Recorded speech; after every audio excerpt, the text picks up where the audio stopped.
बोली बोली बाबा केसरनाथ की।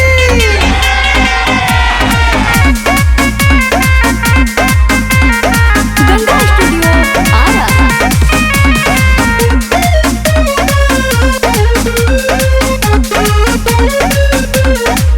सुनी देवघर के मेला हो खेला बरियार, चली हमके घुमा दी राजा देवघर बाजार। ए जी सुनी देवघर के मेला हो खेला बरियार, चली हमके घुमा दी राजा देवघर बाजार। मानी बात राजा जी, चलब साथ राजा जी, रेडी हो जा तू लेके कंवरवा कंवरवा। रानी बरसेलारी मझिम पानी, अच्छा तो कैसे जैबू भोले बाबा के दुआरी। रानी रिम झिम बरसेला पानी, हाय मत तो कैसे जैबू भोले बाबा के दुआरी। बोला बोला बाबा भोलेनाथ की।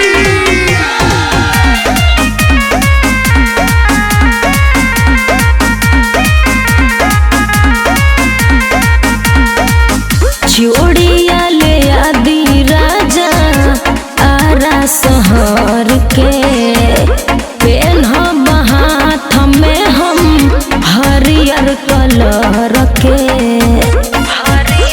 बुझे नहीं जौन कहबू धनिया हो लाइब हम शहर से। खाली जिद छोड़ दा तू जाए देव घर के। चुप रह, मानी बात राजा जी, चलब साथ राजा जी, असो चढ़ी जल देवघर नगरिया नगरिया। रानी कर जनी अपन मन मानी, तो कैसे जैबू भोले बाबा के दुआरी। हम जाए रानी कर जनी अपन मन मानी, तो कैसे जैबू भोले बाबा के दुआरी। बोला बोला बाबा भोलेनाथ की।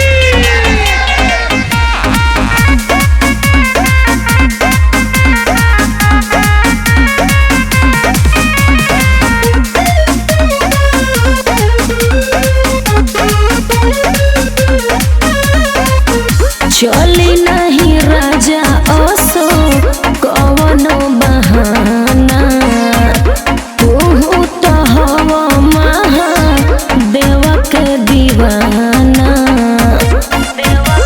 झूठ मत बोली, बात मान धनी तनी बुझ परेशानी। ना जाना ही पैबू भोले बाबा के दुआरी। रोशन दीपू ए जान ढेर कैला परेशान, चल चल तू देवघर नगरिया नगरिया। रानी बरसेलारी मझिम पानी, तो कैसे जैबू भोले बाबा के दुआरी। झूठ बोला तनी। रानी रिम झिम बरसेला पानी, तो कैसे जैबू भोले बाबा के दुआरी। 2 बजे पर गेट खुलल बा, बहुत जाम होई। ओसे का